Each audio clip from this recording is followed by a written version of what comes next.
6 months of chasing ghosts through financial records had led me here, to a text message from an unknown number glowing on my phone screen at 9:30 on a Tuesday night. The message was brief, almost cryptic. Giordano's, 10 p.m. Bring nothing. Come alone. You want the proof. I stared at the words, my reflection ghosting across the dark window of my studio apartment. 28 years old, working 70-hour weeks as an investigative journalist for the Chicago Tribune. And I was about to walk into what could either be the biggest break of my career or the stupidest decision of my life. The construction fraud case I'd been building connected shell companies to city contracts worth millions, but every lead had dried up. Every source had gone silent, until tonight. October in Chicago meant unpredictable weather, and as I grabbed my jacket, the first drops of rain began streaking down the glass. My best friend Hannah had texted earlier asking if I wanted to grab drinks, but I'd lied and said I was working late at the office. The truth was, I didn't want anyone knowing where I was going. Not until I knew what I was walking into. Giordano's was an upscale Italian restaurant in the financial district, the kind of place where politicians made backroom deals over $30 pasta and $200 bottles of wine. I'd never been inside. Couldn't afford it on my salary.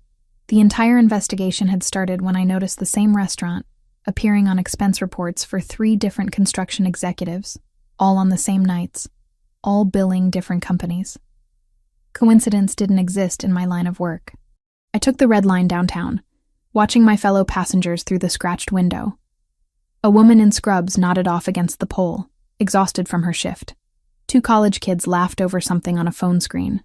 Normal people living normal lives, unaware that the city they loved was rotting from the inside, built on bribes and falsified permits. The restaurant sat on a corner lot, its brick facade warm with golden light spilling from tall windows. Expensive cars lined the street. I checked my phone. 9:58. 2 minutes early. The rain had intensified during my walk from the station, soaking through my jacket despite my hurried pace. Water dripped from my hair as I stood across the street, studying the entrance. Something felt wrong. I'd developed an instinct for danger over the years, interviewing people who'd seen too much, asking questions that made powerful men nervous. That instinct was screaming now. 3 black SUVs were parked in a no-standing zone, their engines running, exhaust visible in the cold air. Security detail. But for whom? I should have turned around. Should have gone home, called the number back in the morning from a secure line.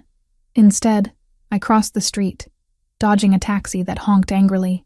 The restaurant's heavy wooden door swung open as I approached, and a man in a dark suit emerged, speaking rapidly into a phone. He glanced at me, his eyes cold and assessing, before moving past. That's when I saw her. A little girl, maybe 7 years old, stood on the sidewalk near the entrance. She wore a pale yellow dress completely inappropriate for the weather, her dark curls plastered to her face by rain.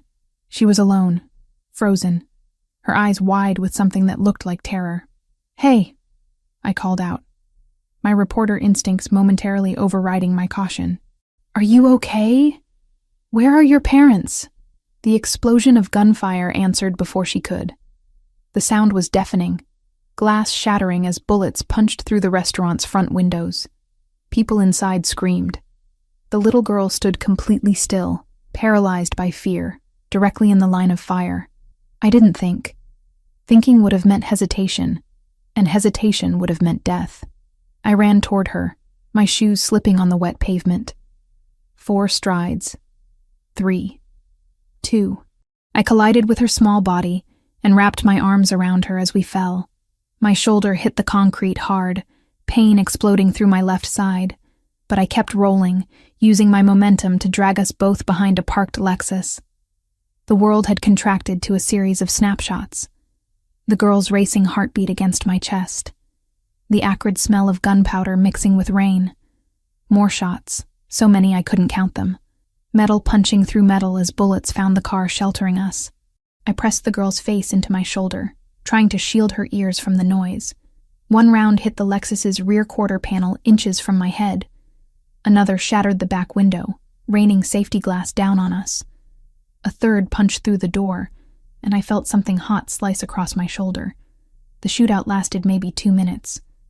Maybe an eternity, Time had stopped meaning anything. The girl was crying silently, her small hands clutching my soaked jacket. I whispered to her. Words I don't remember. Promises I had no authority to make. You're safe. I've got you. You're going to be okay. When the shooting finally stopped, the silence was almost worse. My ears rang. Someone was shouting in Italian. Car alarms wailed. The girl's breathing had turned to sharp, panicked gasps. I shifted slightly, trying to see if we could run, and pain lanced through my shoulder. When I touched it, my fingers came away red. Lily! The voice cut through the chaos, raw with desperation. Lily! Heavy footsteps pounded toward us. I tightened my arms around the girl, protecting her, until a man dropped to his knees beside the car.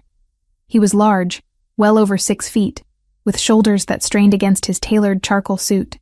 Dark hair, slightly disheveled. His face was all sharp angles, a strong jaw set with tension. But it was his eyes that caught me, even through my shock and pain. Light brown, almost amber in the streetlights, currently wild with fear. Lily, he breathed, and his hands were gentle, so gentle as he reached for her. Baby, are you hurt? The girl, Lily, launched herself at him, still crying. He gathered her up, checking her for injuries with practiced efficiency, his large hands surprisingly tender as they moved over her arms, her legs, her face. She wasn't hurt, not a scratch. Miracle didn't seem like a strong enough word. Only after satisfying himself that his daughter was unharmed did the man's attention shift to me. I was still on the ground, half slumped against the Lexus's rear tire, rain mixing with something warmer running down my arm. The adrenaline was wearing off, replaced by a cold that had nothing to do with the weather. You're bleeding, he said, his voice different now, controlled. The panic had been locked away behind something harder. I'm fine, I managed, though standing up proved that statement false. The world tilted sideways. Strong hands caught me before I hit the pavement. You're not fine. He was holding Lily with one arm and supporting me with the other, impossibly strong. You took shrapnel. Marcus. This last word was a command, directed at one of several men in dark suits who had materialized around us. Sir, we need to move. Police are 2 minutes out. Call Dr. Reese. Tell him we're coming in with 2 patients. 1 pediatric, 1 adult female with a shoulder wound. The man's voice was steady. Someone used to giving orders in crisis situations. He looked down at me, and for a moment, that iron control slipped. What's your name? Jessica, I whispered. The streetlights were developing halos. Everything felt distant. Jessica.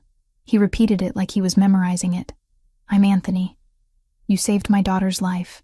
I wanted to say something, to ask what had just happened, why people had been shooting, who the hell he was, but my knees gave out. He caught me again, and this time I couldn't seem to get my legs to work properly. Lily was crying harder now, reaching for me with one small hand. Is the lady going to die, Papa? No, baby. She's going to be fine. I promise. Anthony's face swam in and out of focus above me. Sirens wailed in the distance, growing closer. Can you walk? I don't think so. My voice sounded like it was coming from underwater. He made a decision.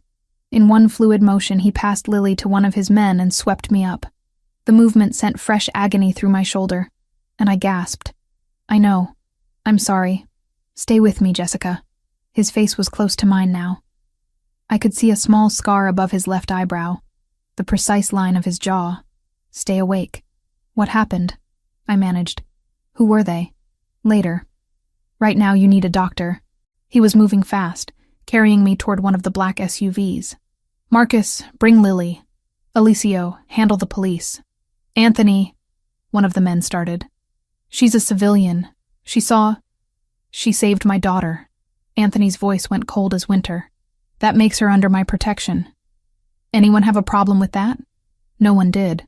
The SUV's interior was warm, leather seats soft beneath me as Anthony laid me down across the back seat. Lily climbed in after us, her small face streaked with tears and rain. She took my hand, her grip surprisingly strong for someone so small. Thank you, she whispered. Thank you for saving me. I tried to smile at her, but everything was getting fuzzy around the edges.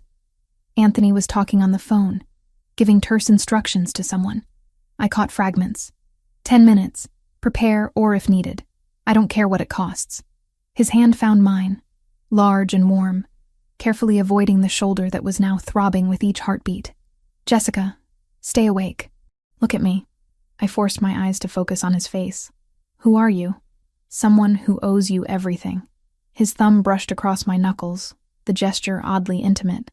I'm going to take care of you. I swear it. The SUV pulled away from the curb with a screech of tires. Through the tinted windows, I saw red and blue lights flooding the scene. Police cars, ambulances, people streaming out of the restaurant. The chaos we were leaving behind. I was supposed to meet someone, I mumbled, fighting to keep my eyes open. A source about the construction fraud. Anthony went very still. What construction fraud? The permits, the shell companies. I've been tracking them for months. I knew I was saying too much. That shock and blood loss were loosening my tongue. But I couldn't seem to stop. Someone wanted to meet. Someone who said they had proof. Jesus Christ. Anthony's hand tightened on mine. You were set up, Jessica. This was an ambush, and they used you to get to me. The words didn't make sense. I'd never met this man before. Why?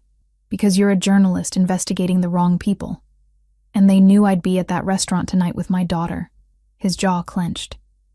They tried to kill two birds with one stone. They failed on both counts. Lily made a small sound of distress. Anthony immediately softened, pulling her against his side, while keeping his other hand wrapped around mine. It's okay, baby.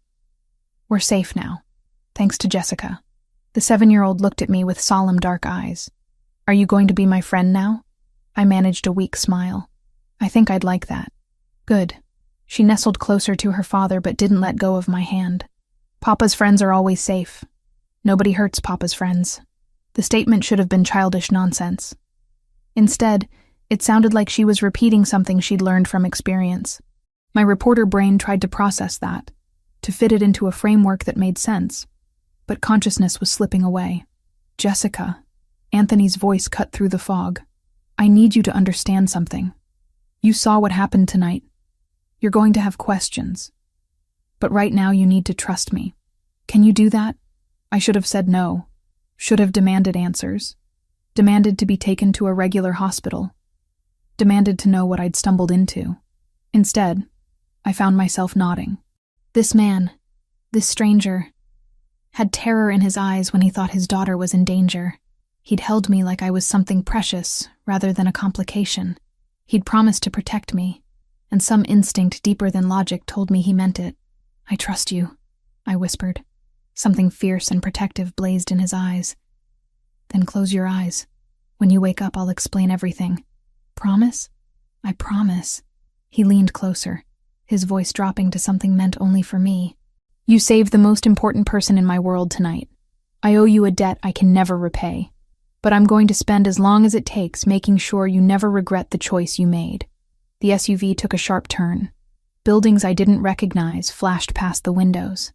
Lily was humming softly, a lullaby I half remembered from childhood. Anthony's thumb continued its gentle rhythm across my knuckles. The pain in my shoulder had faded to a distant throb, my body's alarm system finally shutting down now that help was close. I let my eyes drift closed. The last thing I felt was Anthony's grip tightening on my hand, anchoring me to consciousness for one more moment. Rest now, he murmured. I've got you. And despite every rational reason to be terrified, despite the blood and the bullets and the complete upheaval of my ordinary life, I believed him. Consciousness returned in pieces. First came awareness of softness beneath me, cotton sheets with a thread count I'd never experienced. Then the smell, antiseptic mixed with something floral. Finally, the throbbing in my shoulder, dulled but present, like a toothache I couldn't ignore. I forced my eyes open. The room swam into focus, all cream walls and natural light filtering through gauze curtains. This wasn't a hospital room, or at least not like any I'd seen before. The space was twice the size of my apartment, with a sitting area, what looked like original artwork on the walls, and medical equipment that belonged in a private clinic, rather than Cook County General. You're awake. I turned my head too quickly, wincing at the pull in my shoulder. Anthony Caruso sat in an armchair beside the bed, looking like he hadn't slept. His suit jacket was gone, white shirt rolled to his elbows, tie loosened. Dark stubble shadowed his jaw, those light brown eyes fixed on me with an intensity that made me want to look away. How long? My voice came out raspy. 18 hours. You needed surgery for the shrapnel. Dr. Reese is one of the best trauma surgeons in the city. He stood, moving to pour water from a crystal pitcher on the nightstand. Drink slowly. I accepted the glass, noting how his hand remained steady while mine trembled. The water was cold and perfect, and I finished half of it before my brain caught up to the situation. Where am I? My private medical facility. About 20 minutes from where the shooting happened. He settled back into the chair, maintaining a careful distance. Before you ask, no. This isn't a hospital in the traditional sense. I have doctors on retainer for situations that require discretion. Discretion. I tested the word. Like when someone gets shot outside your daughter's favorite restaurant. Something flickered across his face. Giordano's wasn't her favorite. It was supposed to be secure. I had 3 men inside, 2 watching the street. Someone knew exactly where we'd be and when. The memories came rushing back. Gunfire. Lily's terrified face. The feeling of bullets punching through metal inches from my head. The O'Sullivan family. You mentioned them in the car. I did. Anthony leaned forward, elbows on his knees. And now we need to talk about what that means for you. Dread pooled in my stomach. I want to go home. Jessica. He said my name like it cost him something. Your apartment was broken into last night. While you were in surgery, men forced the lock. Went through everything. Your files, your computer, your records. They took what they wanted and left a message. The room tilted. What kind of message? The kind that makes it clear they know who you are and what you've been investigating. His jaw tightened. The construction fraud case, the shell companies. You were getting close to something they couldn't afford to have exposed. How do you know what I was investigating? Because those same shell companies have been used to frame me for money laundering I didn't commit. He pulled out his phone, swiped through something, then turned the screen toward me. It showed a document, a bank transfer I recognized from my own research. The O'Sullivan organization has been systematically building a case to bring federal attention to my businesses. Your investigation threatened to expose their actual operations. I stared at the evidence, my reporter's mind automatically cataloging details. So they set me up. The anonymous source, the meeting at the restaurant.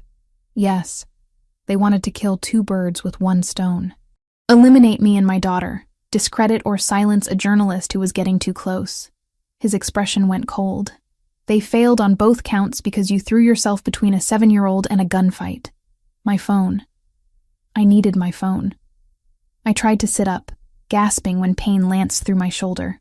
Anthony was there instantly, his hand gentle but firm against my uninjured arm. Don't move like that. You have 14 stitches and Dr. Reese will have my head if you tear them. He reached for the nightstand, producing my phone. It's been ringing constantly. Your friend Hannah has called 11 times. Hannah. Oh, God. I grabbed the phone, saw the missed calls, the increasingly frantic text messages. The most recent was from 3 hours ago. Jess, please tell me you're okay. Men came to the Tribune asking about you. Everyone's freaking out. Call me. I need to call her back. Use my phone. Yours might be traced. Anthony handed me a different device, sleek and black. Press 1. I had someone contact her on a secure line. Tell her you were safe but couldn't talk. She's been waiting. Hannah answered on the first ring. Jessica? It's me. My throat closed up hearing her voice. I'm okay. I'm safe. What the hell is going on? The Tribune is in lockdown. James suspended you pending an investigation. Something about a shooting in the financial district last night, and men showing up here asking if we knew where you were. Hannah's words tumbled over each other. They weren't police, Jess. They were something else. I looked at Anthony, who could clearly hear every word. His expression remained neutral, but his hands had curled into fists. Hannah, listen to me. You need to go to your parents' house in Milwaukee. Today. Right now. What? Why? Because I'm involved in something dangerous, and anyone connected to me might be at risk. Please, just trust me. Tears burned behind my eyes. I need to know you're safe. There was a long pause. When Hannah spoke again, her voice had gone quiet. "You're scaring me. I know. I'm scared too. But I promise I'll explain everything once this is over. Just go to Milwaukee and stay there until I tell you it's safe. Jess. Please, Hannah. You're my best friend. I can't have you in danger because of me." Another pause. Then a shaky breath. Okay, I'll go. My parents have been bugging me to visit anyway. But you have to promise you'll call me. Every day. I promise. I ended the call before she could ask more questions I couldn't answer. My hands were shaking as I handed the phone back to Anthony. She's going to Milwaukee. Good. That's smart. He stood, moving to the window. Your editor also called. James Sullivan. He left a message saying you've been suspended from the Tribune, effective immediately, pending an investigation into your involvement in last night's incident. The hits just kept coming. They're making it sound like I did something wrong. They're protecting themselves. A Tribune journalist witnessed a mob hit. That brings federal attention they can't afford. Anthony turned back to me. I need to be honest with you about what happens next.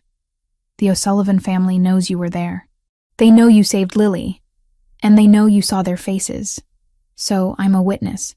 You're more than that. You're someone who complicated their plan. He moved back to the chair, sitting forward so our eyes were level.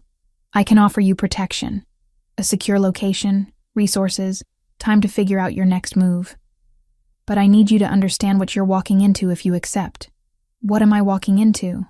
My world, which is complicated, dangerous, and not something you can easily leave once you're part of it. His gaze never wavered.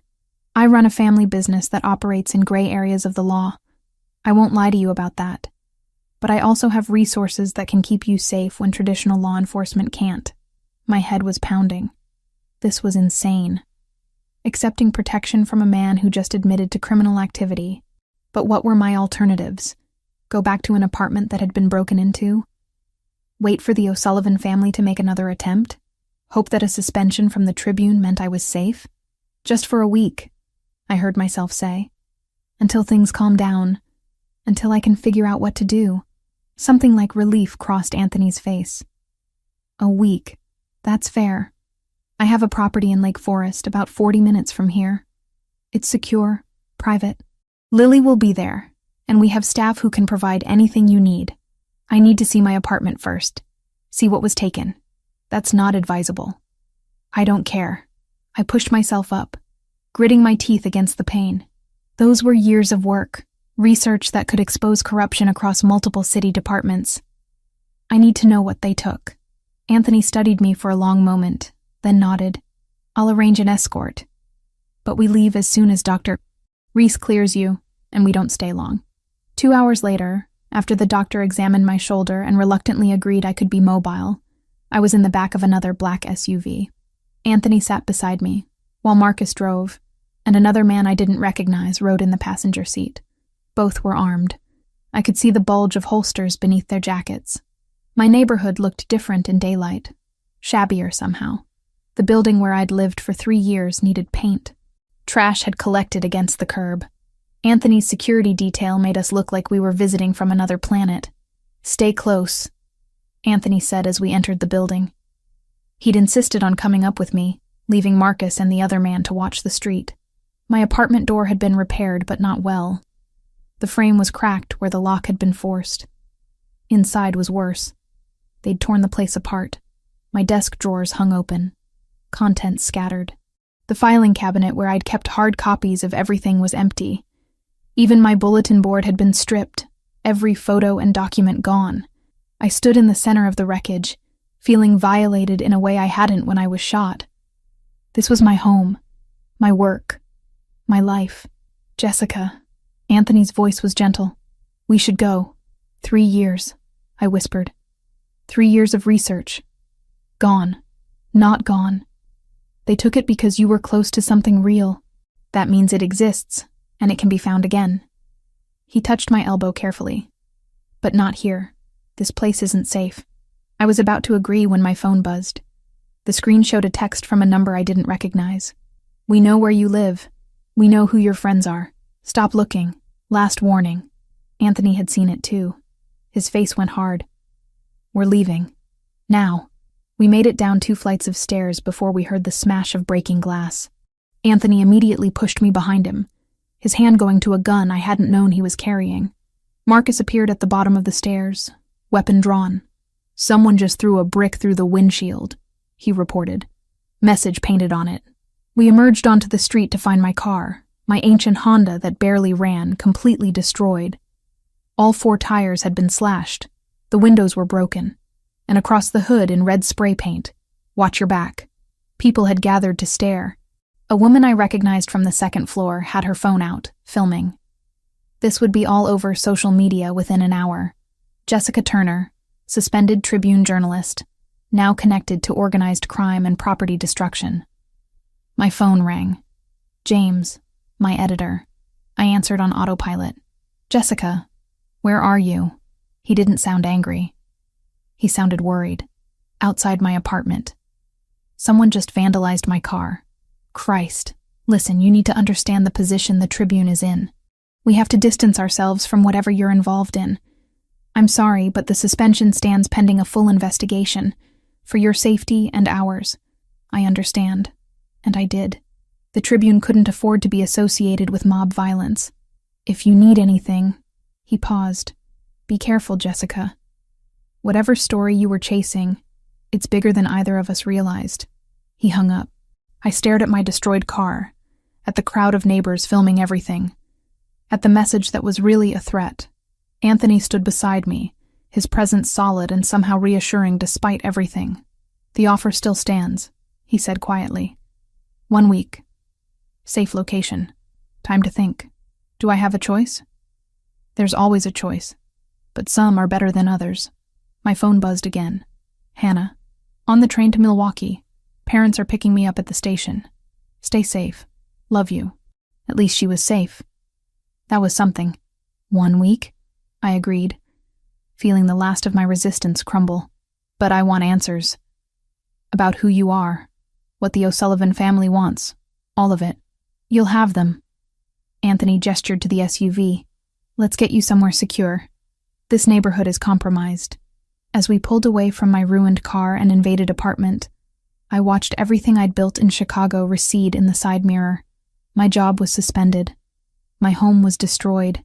My best friend had fled the city because of me.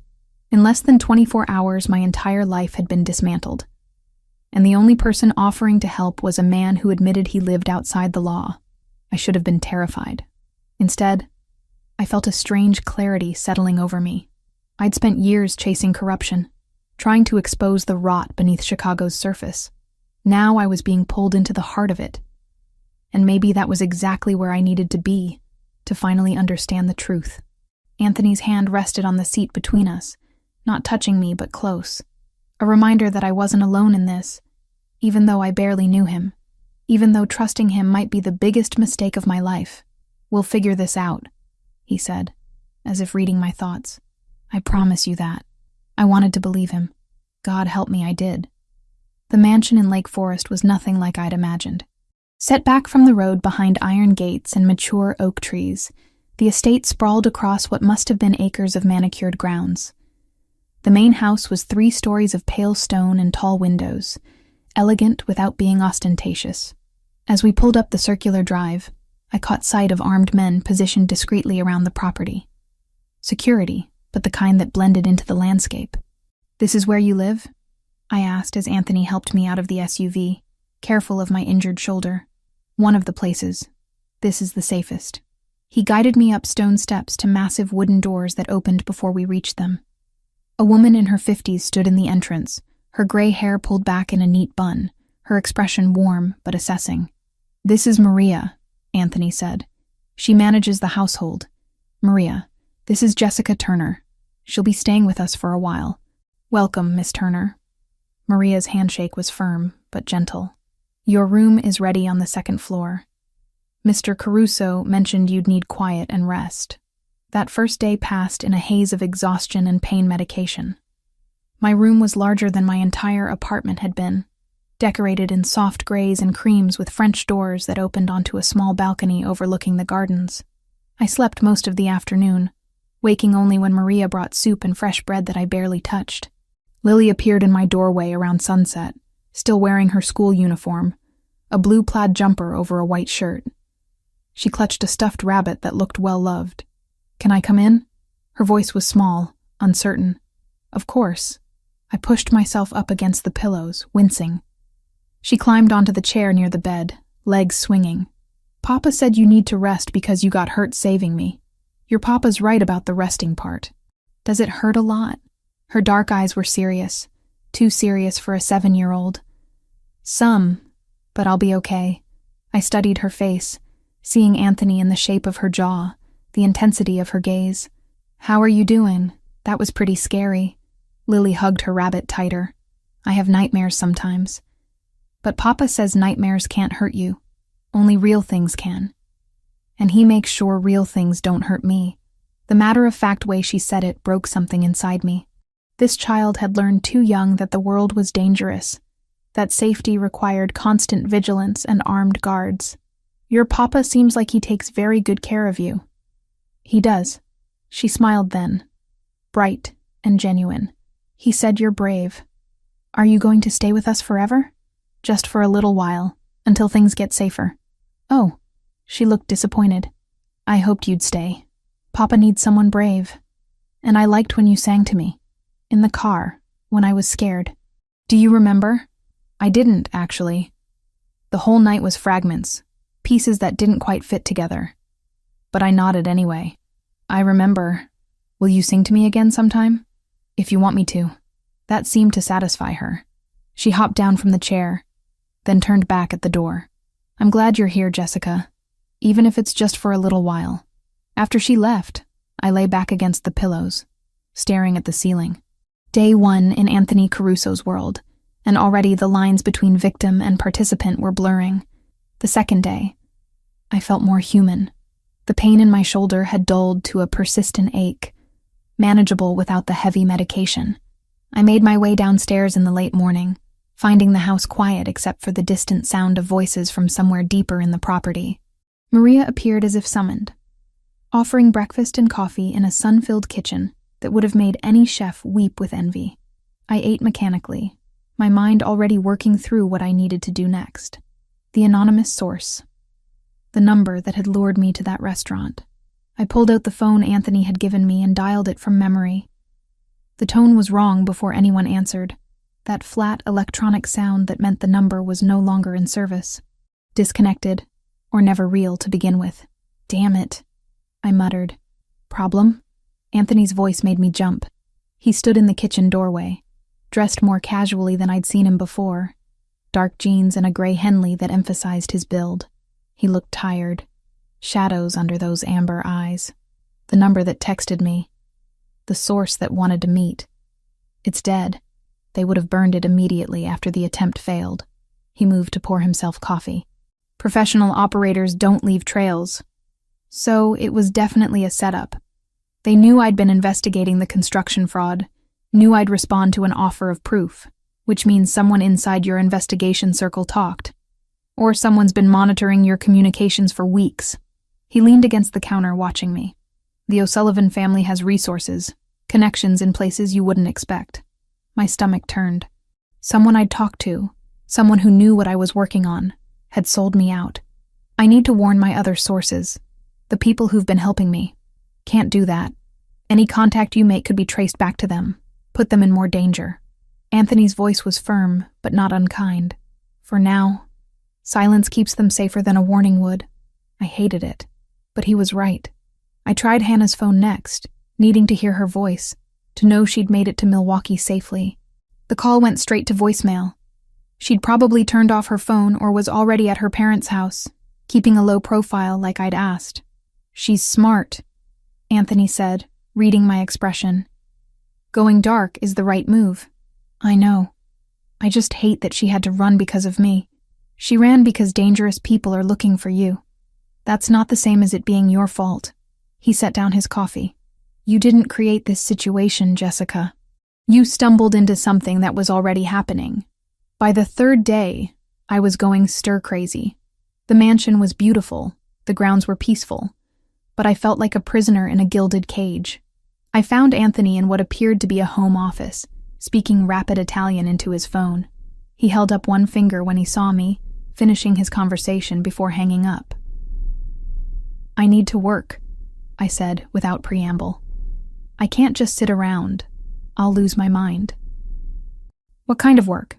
"My investigation. I can reconstruct most of it from memory if I have access to a computer and the internet." I saw his hesitation.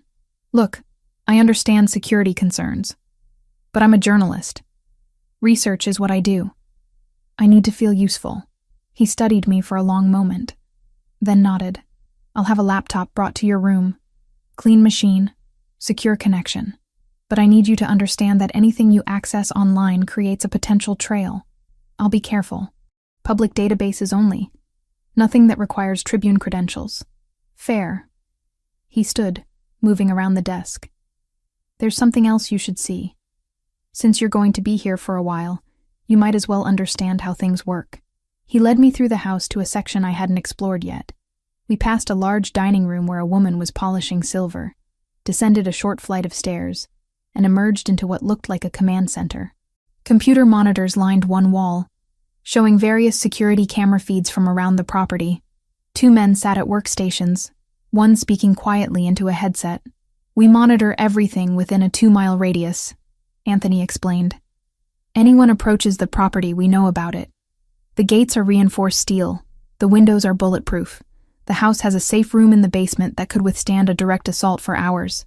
You're expecting an attack. I'm prepared for one. There's a difference." He gestured to the screens. "Watch." I saw the gardens, the driveway, the perimeter fence. And there, in one frame, Lily played on a swing set under the watchful eye of a man who definitely wasn't a nanny. She laughed, carefree despite the armed guard standing 10 feet away. "This is her life," I said quietly. "Constant protection. Never really free. This is her life alive." Anthony's voice went hard. "The alternative is what almost happened 2 nights ago. So yes, she has guards. Yes, we monitor everything, because the price of freedom isn't worth her safety." I watched Lily swing higher, her dark curls flying. 7 years old and already living in a fortress. What kind of childhood was that? As if reading my thoughts, Anthony added, "She goes to a private school. She has friends, sleepovers, birthday parties. We try to give her as much normalcy as possible within the constraints of security. It's not perfect, but it's what we can offer." That night at dinner, I saw what he meant. The formal dining room seated 12, but only 3 of us sat at one end, the table set with china and crystal that probably cost more than my car used to be worth. Lily chattered about her day, a math test she'd aced, a friend who'd promised to share candy at recess. Anthony listened with complete attention, asking questions, laughing at her stories. For those moments, they were just a father and daughter sharing a meal. "Jessica's going to be working on her investigation," Anthony mentioned. "From here, with the security measures we discussed." Lily's face lit up. "Are you going to catch the bad guys?" "I'm going to try," I said. "That's what journalists do. We find the truth and tell people about it. Papa says truth is important. He says lies are how weak people hide." Anthony's expression flickered with something I couldn't quite read. Pride, maybe, mixed with concern. "That's right, baby. Truth matters." Later that night, after Lily had gone to bed, Anthony and I sat in a living room that managed to feel comfortable despite its elegance.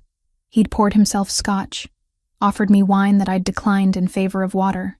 My shoulder was throbbing again, a reminder that I was still healing. "I've been thinking about your investigation," he said. "The construction fraud, the shell companies. I might be able to help." "How?" "I have contacts in the FBI. Someone who's been building a case against the O'Sullivan organization for months. He might be interested in what you've found." My journalist instincts prickled. The FBI doesn't usually work with civilians on active investigations. They do when that civilian has information they need, and their own reasons for wanting the same targets taken down. He swirled his scotch. "Think about it. Your research threatened to expose O'Sullivan's money laundering operation disguised as construction fraud. My business interests have been systematically targeted by their organization, framed for crimes I didn't commit. We have aligned goals. You want to take them down. I want my daughter safe. I want to stop looking over my shoulder. If that means burning the O'Sullivan empire to the ground, then yes, I want them taken down. His voice was matter-of-fact. No dramatic flourish. Just cold determination. I should have been frightened by that coldness. Instead, I found it oddly reassuring. This was a man who didn't make empty threats or false promises. When he said he'd protect me, he meant it with every resource at his disposal. "I'll think about it," I said. "That's all I ask." The 5th day started like the others, until it didn't. I was in my room, working on reconstructing my investigation notes on the laptop Anthony had provided, when Maria knocked on my door. "Miss Turner? Mr. Caruso asked you to come downstairs. There's been news." The tone of her voice made my stomach drop. I followed her down to the office where Anthony stood with Marcus and another man I didn't recognize, all of them staring at a tablet. "What happened?" Anthony looked up, his expression grim. "Your apartment building. There was an explosion 30 minutes ago. Fire department is on scene now." He turned the tablet toward me. The news footage showed flames pouring from the upper floors of my building, smoke billowing into the gray October sky. Emergency vehicles surrounded the structure. People in various states of distress stood on the sidewalk, wrapped in blankets, watching their homes burn. "Was anyone hurt?" My voice came out whisper thin. 2 residents taken to the hospital for smoke inhalation. No fatalities reported yet. He paused. "The fire started in your unit. Investigators are calling it suspicious." My legs went weak. I grabbed the edge of the desk for support. That building held families, working people, students. They could have died because someone wanted to send me a message. "Hey." Anthony was there suddenly, his hand gentle on my uninjured arm. "Look at me. This is not your fault. They could have killed innocent people, but they didn't. Because you weren't there. Because you're here, safe, and they're frustrated that they can't get to you." His grip tightened slightly. "This was meant to intimidate you, make you feel guilty enough to surface. Don't give them that power." But all I could think about was Mrs. Park on the 2nd floor who always held the door for me. Mr. Rodriguez who played guitar on his balcony on summer evenings. The college kids who threw loud parties but were always apologetic the next day. Their homes were gone. Everything they owned, destroyed because of me. I need some air. I walked out without waiting for permission, through the house and into the back gardens. The October evening was cool, the sun setting in shades of orange and purple. I found a bench near a fountain and sat, wrapping my arms around myself. Everything I'd owned was gone. Not just the files and research, but personal things. Photos of my parents who died when I was 19. My mother's jewelry box. My father's books. The quilt my grandmother had made. Every physical connection to my past had just burned away, reduced to ash and smoke. I didn't realize I was crying until I felt the tears on my face. 6 months of investigation. 3 years of building a life in Chicago. 28 years of accumulated memories. Gone. "Jessica." Anthony sat beside me, not touching but close. He didn't say anything else, just sat there as I cried for everything I'd lost. When I finally stopped, he handed me a handkerchief like something out of an old movie. "I'm scared," I admitted. "Not of them finding me. I'm scared of who I'm becoming. Of accepting that this is my life now." "You're becoming someone who survives," he said quietly.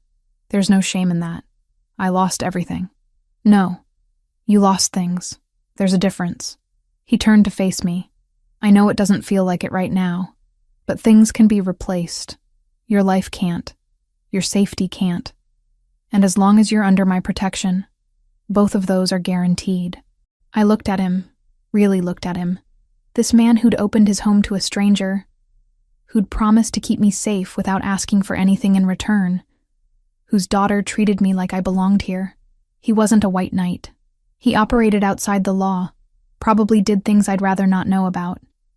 But he was also the only person standing between me and the people who'd just destroyed my home. "How long?" I asked. "How long until this is over?" "I don't know. But however long it takes, we'll figure it out. Together." The promise should have felt empty. Instead, sitting in that garden with smoke still rising from my apartment building miles away, it felt like the only solid thing I had left to hold on to. 2 weeks felt like 2 months when you were living in someone else's fortress. I'd established a routine of sorts. Mornings spent reviewing public financial records on the laptop Anthony had provided. Afternoons helping Lily with homework or walking the grounds under the watchful eyes of security. Evenings pretending I belonged at dinner tables set with china worth more than my college tuition. The investigation had become my anchor. Without it, I'd have gone mad staring at the walls of my beautiful prison. I'd reconstructed most of my research from memory, cross-referencing public databases, building spreadsheets that tracked money flowing through shell companies like water through a sieve. The patterns were still there, hidden beneath layers of legitimate business transactions, waiting for someone to connect the dots. It was a Thursday morning, gray November light filtering through my windows, when I found it. The connection I'd been searching for without realizing it existed. 3 shell companies I'd been tracking for months, the ones moving money between construction contracts and offshore accounts, all shared the same registered agent, a law firm in the Cayman Islands that specialized in corporate anonymity. Nothing unusual about that. But when I dug deeper into the firm's client list, using a public registry that most people didn't know existed, I found something that made my stomach drop. The same law firm represented 5 other companies. Companies that, according to federal filings, were owned by the O'Sullivan family. My hands froze over the keyboard. I read the information 3 times, certain I'd made a mistake. But the data didn't lie. The shell companies I'd been investigating weren't just connected to political corruption. They were part of a much larger operation designed to move money while simultaneously building a false paper trail that pointed directly at Anthony Caruso's legitimate businesses. Jesus, I breathed. This wasn't about construction fraud. This was financial warfare. I spent the next hour tracing connections, following money from O'Sullivan-owned entities through the shell companies and into accounts that had been frozen by federal investigators, accounts that belonged to Anthony's import business. The whole thing was elegant in its cruelty.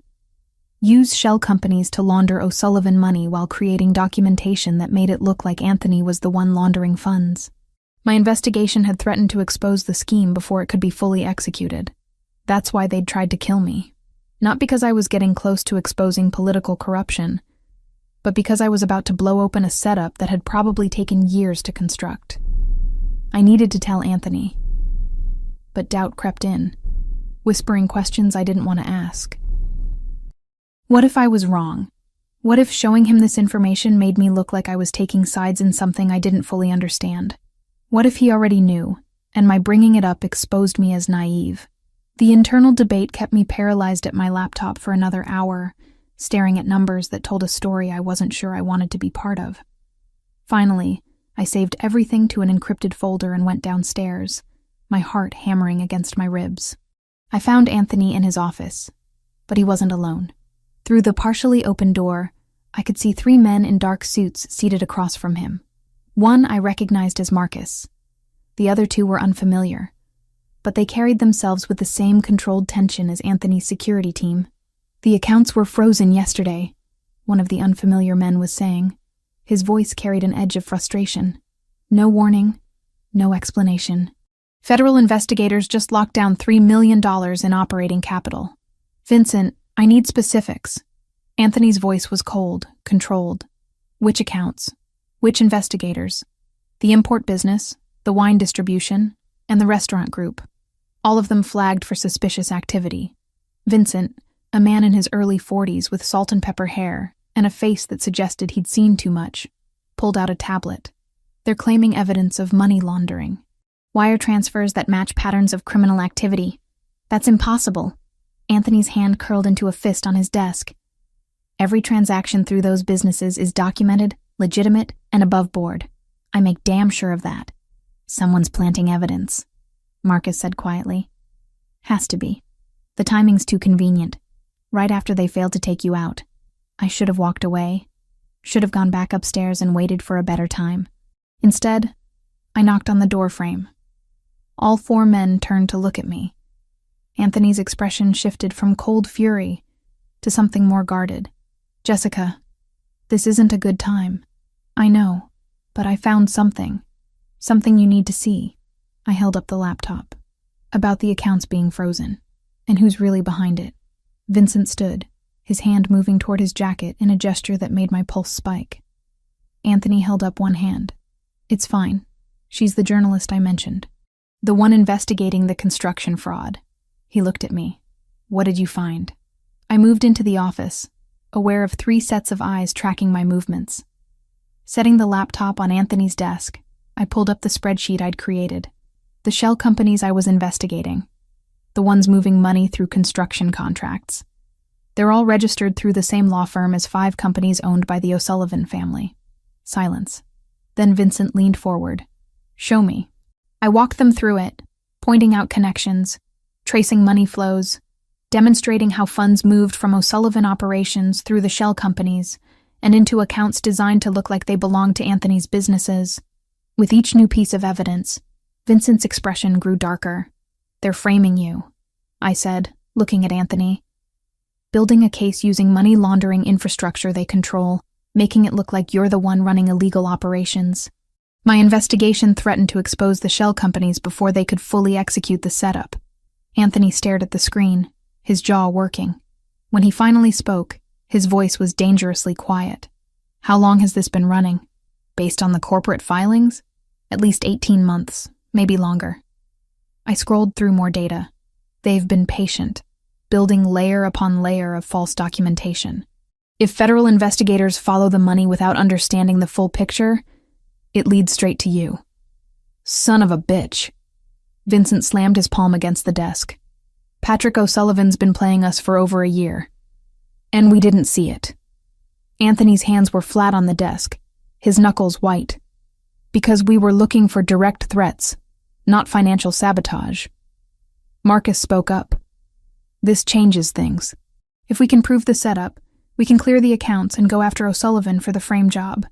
We need more than spreadsheets, Vincent said, looking at me. Can you prove the connection? Hard evidence that would hold up in court? Some of it's public record. The corporate registrations, the filings, the paper trail through the Cayman firm. But proving deliberate intent to frame Anthony? I shook my head. That would require access to internal O'Sullivan communications. Emails, text messages, recorded conversations. Things I can't get from public databases. Anthony was quiet, his gaze moving from the laptop screen to me and back again. You figured this out in 2 weeks, working from memory, with limited resources. I had motivation. I met his eyes. They tried to kill me because of this. I wanted to understand why. Something shifted in his expression. Respect, maybe. Or recognition that I was more than just a civilian he was protecting. Vincent, I want a full audit of every account they've touched. Marcus, pull surveillance on known O'Sullivan associates. If they're running this operation, someone's been making regular contact with the shell companies. On it. Both men stood, clearly dismissed. After they left, Anthony gestured for me to close the door. When we were alone, he moved around the desk to lean against it, arms crossed. You could have kept this to yourself. Used it for your story. Exposed both sides of this war. I could have. I stayed where I was, not quite trusting the intensity in his gaze. But you saved my life. You've kept me safe. And honestly, I'm tired of watching corruption win because no one wants to connect the dots. You're taking a side. I'm taking the side of truth, which apparently means taking your side in this particular fight. I closed the laptop. The O'Sullivan family is using criminal infrastructure to destroy your legitimate businesses while making you look like the criminal. That's not justice. That's just another form of corruption. He studied me for a long moment. There's something else. Something you're not saying. He was too perceptive. I'd hoped to avoid this part, but there was no hiding from it now. The anonymous source. The one who texted me to meet at the restaurant that night. I've been thinking about how they knew I'd respond. How they knew exactly when you'd be there with Lily. And someone's been tracking my investigation for months. Not just recently, but the whole time. They knew what I was working on, who I'd talked to, probably monitored my communications. The realization made me feel sick. The message to meet wasn't spontaneous. It was planned. They put me in that specific place at that specific time because they knew I'd be useful. Useful how? As bait. As a distraction. As a witness who could be discredited or eliminated. I wrapped my arms around myself. I thought I was being careful. I thought I was protecting my sources. but someone was watching me the whole time, and I never knew. Anthony's expression went dark. The burner phone number. We can trace where it was purchased. Who might have bought it? Will that actually lead anywhere? It will if my people are thorough. He pulled out his phone, typed something quickly. I'm having it looked into. If it connects back to an O'Sullivan associate, we have proof that your tip-off was an orchestrated setup. My phone buzzed in my pocket. A text from an unknown number made my heart race until I saw the message. Parents want me to stay longer. News about Chicago reached Milwaukee. People are asking if I know where you are. I said no. Stay safe. H. Hannah. Using a different phone to contact me. Being smart about security. Relief washed through me. Your friend? Anthony asked, reading my expression. She's okay. Still in Milwaukee. Her parents don't want her coming back yet. I typed a quick response, keeping it vague. I told her I'm somewhere secure, not to worry. Good. He pocketed his own phone. I need you to understand something, Jessica. What you found today, the connections you made, they're going to escalate this situation. The O'Sullivan family won't take kindly to having their operation exposed. I know. No, I don't think you do. He moved closer, his presence filling the space between us. This isn't about writing an article that wins you a Pulitzer. This is about testimony that could send people to prison for decades, that could dismantle an organization with roots going back 3 generations. They will do everything in their power to stop that from happening. Then we'd better make sure we have evidence they can't discredit. I lifted my chin, refusing to back down. I didn't come this far to give up, because dangerous people want me to stay quiet. A ghost of a smile touched his lips. You're either very brave or very foolish. Probably both. I closed the distance slightly. But I'm also very good at my job. And right now, my job is figuring out how to prove the O'Sullivan family orchestrated this entire setup. Which means we need to work together. We. He repeated the word like he was testing its weight. You realize that makes you a target in ways you haven't been before. I've been a target since the moment I answered that text message. At least now I understand why.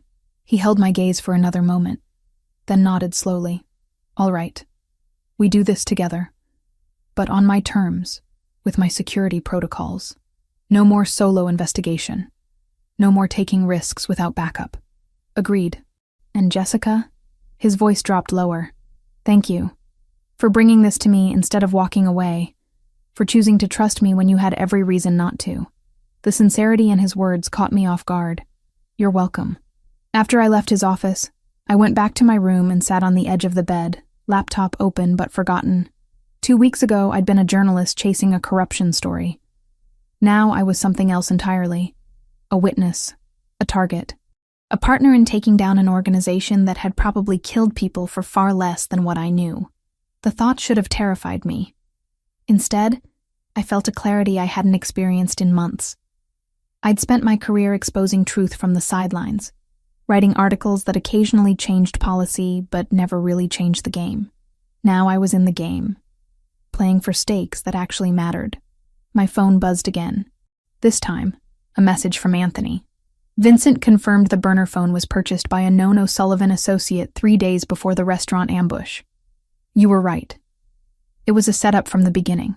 I stared at the words, feeling vindication and anger in equal measure.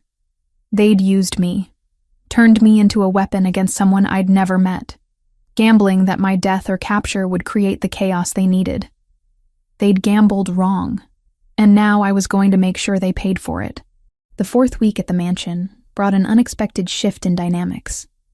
Anthony and I had fallen into a working partnership, spending hours together reviewing financial documents, tracing money flows, building a case that could withstand federal scrutiny. We'd moved beyond employer and protected witness into something that felt dangerously close to equals.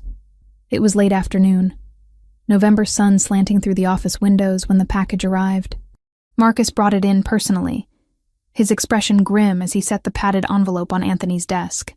Delivered to the front gate. No return address, no courier service.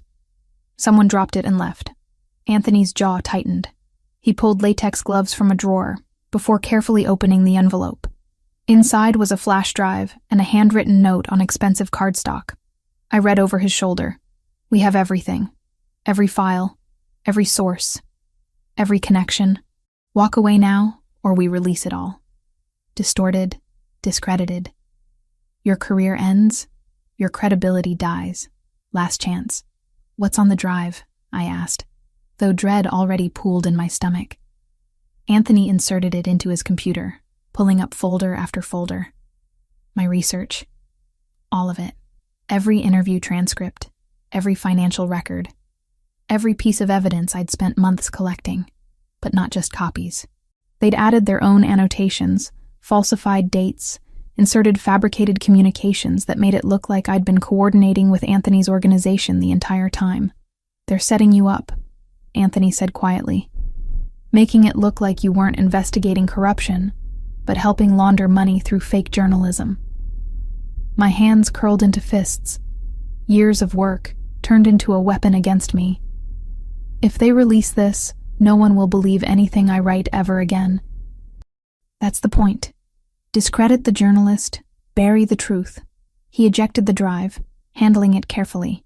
They're trying to neutralize you without killing you. Less messy, fewer complications. What do? We turn it against them. Anthony stood, moving to the window. They think this is leverage, but what they've really done is show their hand. They're desperate, making moves that expose their operation. How does threatening me expose them? Because they had to have been monitoring your investigation for months to collect this much material. That requires resources, manpower, probably illegal surveillance. He turned back to me. Vincent can trace where this package came from, who handled it, where the fabrications were created. Every step they took leaves a trail. Hope flickered despite my fear. So we investigate the investigators. Exactly. His phone buzzed. He glanced at it, expression darkening. Speaking of which, we have another problem. The FBI is requesting a meeting. They want to interview you about the shooting. My stomach dropped. When? Tomorrow, if you're willing. If not, they'll issue a subpoena. He pocketed the phone. I have a contact there. Someone I trust. He can make sure the interview stays focused on the O'Sullivan ambush, not fishing for information about my businesses. You trust an FBI agent? I trust someone who wants the O'Sullivan family taken down as much as we do. He's been building a case for months, but he needs witnesses willing to testify. Anthony's gaze held mine. This could be an opportunity. You tell them about the setup, the manufactured evidence, the threats. They investigate. You get protection beyond what I can offer. Or they decide I'm complicit and arrest me along with everyone else. That's why you need to be smart about what you say and how you say it. He moved closer, close enough that I could smell cedar and rain. I'll be with you the entire time. I won't let them twist your words. He wasn't promising miracles, only process. The agent he'd named, someone Internal Affairs trusted, had already coordinated with the U.S. Attorney's Office to set clear interview boundaries. I would have counsel present, the session would be recorded, and the scope would stay fixed on the O'Sullivan ambush. No threats, no theatrics. Just facts, because facts were the only thing that could keep everyone breathing. A text message interrupted the moment. My phone, displaying a photo that made my throat tighten. Hannah, standing with her parents in front of a fireplace, all three of them smiling. The accompanying text read, "Family time. Miss you. Stay strong." I showed Anthony the screen. At least she's safe. She's smart, your friend. Knows when to keep her head down. He studied the photo. You miss her. More than I thought I would. Hannah and I have been friends since college. She's the only person who knows all my terrible decisions and still picks up the phone when I call. That's rare. Something in his voice suggested he understood the value of loyalty that ran deeper than convenience. My phone buzzed again, this time from an unknown number. The message was simple. Stop hiding. Come find me, or I'll come find you. No signature, no context. Just a threat wrapped in an invitation. Anthony read it over my shoulder, his body going rigid. They're getting bolder, frustrated that they can't get to you. Good. Frustrated people make mistakes. They also make desperate moves. He pulled out his own phone, typing rapidly. I'm doubling security. No one gets within a mile of this property without us knowing about it. Anthony. I touched his arm, feeling the tension coiled there. I have an idea. About how to get the evidence we need. He lowered his phone, giving me his full attention. I'm listening. Patrick O'Sullivan, the head of their organization. He's hosting a charity gala next week at the Drake Hotel. Politicians, business leaders, major donors, all the people connected to the construction fraud. The idea had been forming for days, but saying it out loud made it real. I still have my press credentials. I could get in as a journalist covering the event. Absolutely not. Hear me out. I go in, plant listening devices, photograph documents if I can access his private areas, maybe even get him talking on record about the shell companies. You're talking about walking into enemy territory surrounded by people who want you dead. I'm talking about getting evidence that would hold up in court. Everything we have now is circumstantial. We need something concrete. I stepped closer, forcing him to meet my eyes. I can do this. I'm a journalist. This is what I'm trained for. You're trained to ask questions and write articles, not conduct espionage in hostile environments. Then teach me. You have resources, equipment, people who know how to do this professionally. Help me prepare. When he started to protest, I cut him off. They've already destroyed my apartment, my career, my entire life. What more can they take? But what we could gain, Anthony. Real evidence, recorded conversations, proof that would dismantle their operation. He was silent for a long moment, jaw working as he processed. If I agree to this, and that's a very big if, you do exactly as I say. Every security protocol, every contingency plan, no improvisation. Deal. I mean it, Jessica. You step 1 foot out of line and I pull you out immediately. I understand. We spent the next hour discussing logistics, potential risks, escape routes. Anthony was thorough to the point of paranoia, mapping every possible scenario and how to respond. By the time Maria called us for dinner, my head was spinning with details. Lily was already at the table when we arrived, her homework spread out beside her plate. She looked up grinning. Papa, Jessica, I got an A on my history test. That's wonderful, baby. Anthony kissed the top of her head before sitting down. What was the test about? The Civil War and Reconstruction, and how sometimes bad people do good things and good people do bad things. She frowned. It's confusing. History often is, I said, settling into my chair. People are complicated. Are you complicated, Jessica? The question caught me off guard. I think everyone is in their own way. Papa says you're very smart, that you see patterns other people miss. Lily poked at her pasta. Is that because you're a reporter?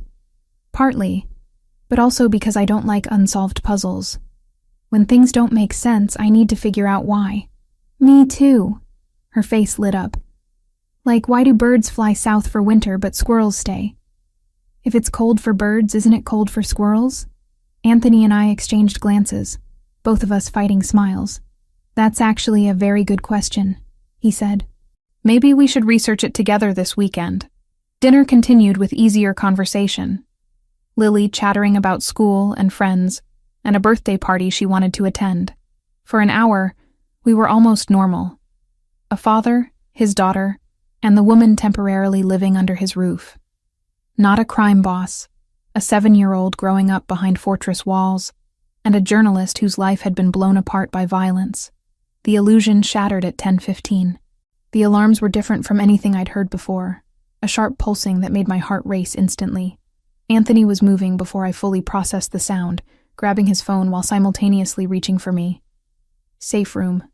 Now. What's happening? Someone breached the perimeter. His voice was deadly calm, the controlled response of someone who'd trained for this moment. Marcus, get Lily. We met in the hallway. Marcus already carrying a sleepy Lily who was starting to cry. Anthony led us through the house to a section I'd never seen before. Down a hallway, through a door disguised as a bookshelf. Behind it was a staircase descending into reinforced darkness. The safe room was exactly what he'd promised weeks ago.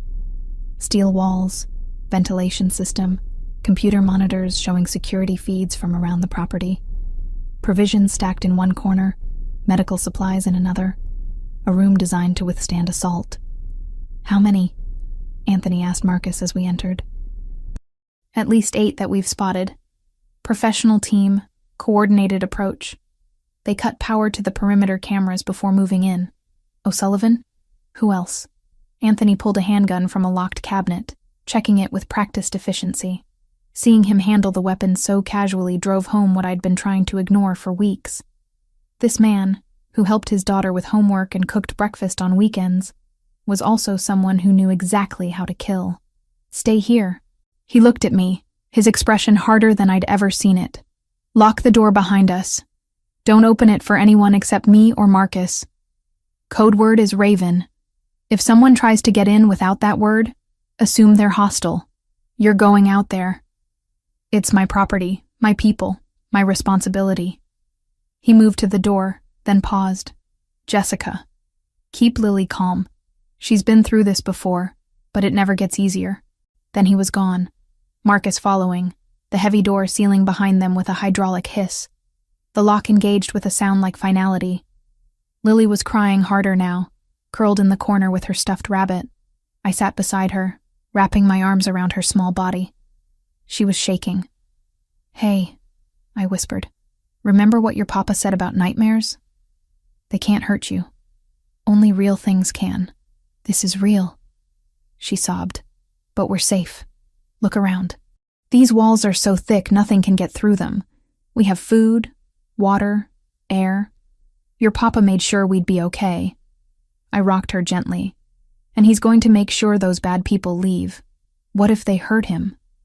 The question made my chest tighten. Your papa is very good at protecting people. He's been doing it for a long time. On the monitors, I could see shapes moving through darkness. Muzzle flashes. Anthony's security team engaging the attackers. The surveillance was silent, which somehow made it worse. Violence without sound. Death without screams. Lily's breathing started to slow, exhaustion overtaking fear. I held her, watching the monitors, counting the minutes. 10, 20, 30. A massive flash on one screen made me flinch. Explosion. Probably a grenade. Fire bloomed in the east garden, illuminating running figures. More muzzle flashes. Someone went down, unclear which side. 40 minutes in, the attack suddenly ceased. The approaching figures retreated, moving quickly back toward the perimeter. Anthony's men pursued but stopped at the property line, letting them escape into the night. Then nothing. Just darkness, and the smoldering remains of the garden fire. Lily had fallen asleep against me, exhausted by fear. I stroked her hair, still watching the monitors. Waiting. The knock on the door made my heart leap. 3 quick raps, pause, 2 more. Raven, Anthony's voice muffled by steel. It's clear. Open up. I disengaged the lock, the door swinging open to reveal Anthony covered in soot and what looked like blood. Not his, I realized with relief. He was moving fine, showing no signs of injury. Everyone okay in here? We're fine. Lily's asleep. I checked him anyway, needing to confirm he was whole. Are you hurt? Couple scratches, nothing serious. He moved to where Lily slept, gathering her gently into his arms. She stirred, but didn't wake. 3 of my men have injuries. 1 serious, but he'll live. 2 attackers dead, rest escaped. What did they want? To send a message. To test our defenses. He looked at me over Lily's sleeping form. To remind us that nowhere is completely safe. I thought about the charity gala. The plan we'd discussed just hours ago. Walking into the heart of O'Sullivan territory seemed insane now, after watching armed men assault a fortified compound. But that's exactly why it would work. Because they'd never expect someone to walk directly into their domain after an attack like this. I'm still going, I said quietly. To the gala. I need to do this. Anthony's expression was unreadable. Then slowly, he nodded. We start preparing tomorrow. If you're going to do this, you'll do it right. The week following the attack became a masterclass in preparation I never expected to need. Anthony transformed a section of the mansion into a training ground, teaching me things no journalism school covered. Listening devices go here. He demonstrated on a practice dummy, showing me how to plant the tiny microphone under a lapel during what looked like casual contact. 1 second, that's all you have. Any longer and people notice. My fingers fumbled the first dozen attempts. By the 50th, I could plant the device while shaking someone's hand, without them feeling anything beyond a normal greeting. Marcus taught me how to use the camera hidden in what looked like an ordinary pen. Click the top once to activate, twice to capture. The lens is here, barely visible. Keep it pointed at your target for 3 seconds minimum. Vincent joined us on the third day, bringing equipment I'd only seen in spy movies. Earpieces so small they were invisible. A bracelet that doubled as a panic button. Shoes with tracking devices embedded in the heels. "If something goes wrong," Vincent said, his weathered face serious, "you hit that panic button and we come in. No heroics, no trying to salvage the mission. Your safety is the priority." I practiced my cover story until I could recite it in my sleep. Jessica Turner, freelance journalist covering charity events for a lifestyle blog. My press credentials were still technically valid. Suspended didn't mean revoked. Anthony had confirmed it with a contact at the Tribune. "Patrick O'Sullivan loves attention," Anthony explained during one of our planning sessions. "He fancies himself a philanthropist, hiding criminal activity behind charitable donations. He'll talk to any journalist who makes him look good. So I flatter him. Ask softball questions about his construction company's community involvement." "Exactly. While you're talking, you plant the device. His security will sweep the room before and after, but they won't sweep him. People don't think about being bugged themselves." The night of the gala arrived faster than I wanted. Maria helped me dress. An emerald cocktail dress that Anthony had somehow acquired in my exact size. It was elegant without being flashy, professional without being boring. The kind of dress a freelance journalist might splurge on for an important assignment. "You look beautiful," Lily said from my doorway. She'd been quieter since the attack, more clingy. "Are you coming back tonight?" "I am. I promise." I knelt down to her level, careful of the dress. "Your papa's going to be nearby the whole time, making sure I'm safe." "Good." She hugged me tight. "Be careful. The bad people are scary." Anthony was waiting at the bottom of the stairs, wearing a dark suit that made him look like he belonged in a boardroom or a battlefield. His eyes tracked over me, not in a way that felt uncomfortable, but assessing, making sure I was ready. "The devices are in your clutch. 2 listening bugs, 1 in the lipstick case, 1 in the compact mirror. Plant them if you can, but don't take unnecessary risks." He handed me the pen camera. "This goes in your jacket pocket, and this." He slipped the bracelet onto my wrist. "Emergency signal. Marcus will be monitoring from a van 2 blocks away. I'm ready." "Jessica." He caught my hand, his grip warm and steady. "If anything feels wrong, you get out. The information isn't worth your life." The Drake Hotel glowed like a jewel box, all golden light and elegant architecture. The charity gala was in full swing, Chicago's elite mingling over champagne and canapes. I showed my credentials at the door, smiled at the security guard who barely glanced at my bag, and stepped into the enemy's domain. Patrick O'Sullivan held court near the center of the ballroom, a silver-haired man in his 60s surrounded by admirers. He wore his wealth casually, an expensive watch, perfectly tailored tuxedo, the confidence of someone who'd never been told no. I approached with my most professional smile. "Mr. O'Sullivan, Jessica Turner, I'm covering tonight's event. Could I ask you a few questions about your company's charitable work?" His face lit up exactly as Anthony predicted. "Of course. Always happy to talk about giving back to the community." For 10 minutes, I asked him about donation amounts, community projects, his vision for Chicago's future. He talked. I nodded and took notes. And when he gestured expansively about a new recreation center his company funded, I stepped closer to examine the architectural rendering he was describing.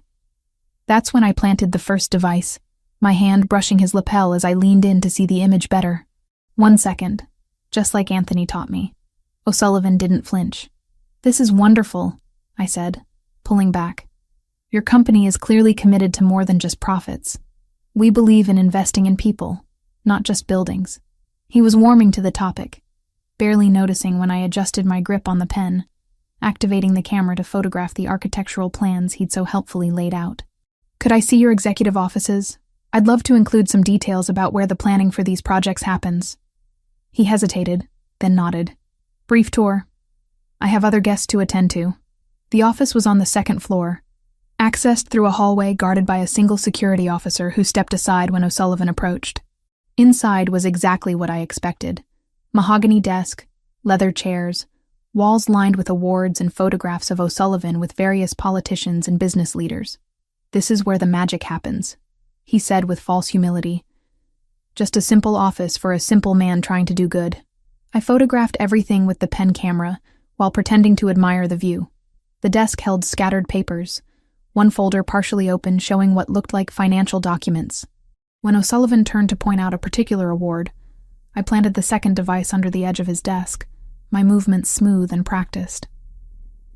"Thank you so much for your time," I said, shaking his hand. "This will make a wonderful piece. Send me the link when it publishes. I'd love to read it." I made my way back to the ballroom, adrenaline singing through my veins. Mission accomplished. Devices planted, photographs taken, no one suspicious. Now I just needed to slip out and I saw him through a service corridor doorway. Vincent, Anthony's trusted lieutenant, the man who'd helped train me for this mission. He was talking to someone, and his body language was all wrong. Too casual, too familiar. The other man turned slightly, and I recognized him from the surveillance photos Anthony had shown me. One of Patrick O'Sullivan's top enforcers. My heart stopped. I pulled out the pen, activated the camera, and captured 3 quick shots before ducking back into the ballroom. My hands were shaking. This couldn't be what it looked like. Vincent was loyal. Anthony had said he'd been with them for 15 years. But the photographs didn't lie. I checked them on the tiny preview screen. Clear images of Vincent and the O'Sullivan enforcer, heads bent together in obvious conspiracy. I left through the main entrance, walking quickly but not running. Marcus picked me up 2 blocks away as planned, the black SUV pulling up precisely on schedule. "How'd it go?" he asked as I climbed in. "We need to get back to the mansion. Now." My voice was shaking. "I have something Anthony needs to see immediately." The drive to Lake Forest felt endless. Marcus kept glancing at me in the rearview mirror, clearly picking up on my distress, but he didn't ask questions. When we finally pulled through the gates, Anthony was waiting, his face dark with concern. "What happened?" I pulled up the photographs on the pen's display screen, hands still trembling. "Vincent. I saw him at the gala, talking to one of O'Sullivan's men." Anthony went completely still. The kind of stillness that preceded violence. "Show me." We went to his office where I transferred the photos to his computer. The images were damning, crystal clear. Vincent and the O'Sullivan enforcer, obviously familiar with each other, exchanging what looked like documents. "How long have you known him?" I asked quietly. 15 years, since he was a street soldier working his way up." Anthony's voice was dead, emotionless. "He was at my father's funeral. He's godfather to Lily." "Anthony, get him here, now." This was directed at Marcus, who immediately pulled out his phone. Vincent arrived 20 minutes later, clearly confused by the urgent summons. "Boss, what's—" He saw the photographs on the screen and went pale. "Explain." A one word spoken with deadly calm. "I can explain. Please, just let me—" "Explain how you're meeting with O'Sullivan's men hours after I sent Jessica into their territory. Explain how they knew where to attack us last week. Anthony's control was fracturing, rage bleeding through. 15 years, Vincent. 15 years, and you sold us out. They have Sarah." The words burst out of Vincent like a confession. "My sister. They took her 3 months ago. I had no choice." The room went silent. Anthony's jaw worked. "What?" "Patrick O'Sullivan kidnapped my sister. Said if I didn't feed them information, they'd kill her." Vincent's voice broke. "The account's being frozen. The attack on the mansion. I had to give them something. I tried to warn you, tried to minimize the damage, but they had her. They still have her. So you put Lily in danger. You put Jessica in danger." Anthony's hand moved toward the gun I knew he kept in his desk drawer. I know what I did." Vincent dropped to his knees. "I deserve whatever you do to me. But please, Sarah had nothing to do with this. She's innocent. She's terrified. They're keeping her in a warehouse near the port. I stepped forward, putting myself between Anthony and Vincent before I could think better of it. Don't. Not yet. We can use this. Anthony's eyes snapped to me. Use what? His betrayal? Use his connection to them. They think he's still theirs. We feed them false information through Vincent, set them up, and rescue his sister at the same time. I looked at Vincent. You know where they're keeping her? Yes. I've been trying to get intel, find a way to get her out. Then we do it together. I turned back to Anthony. One operation. We save Sarah.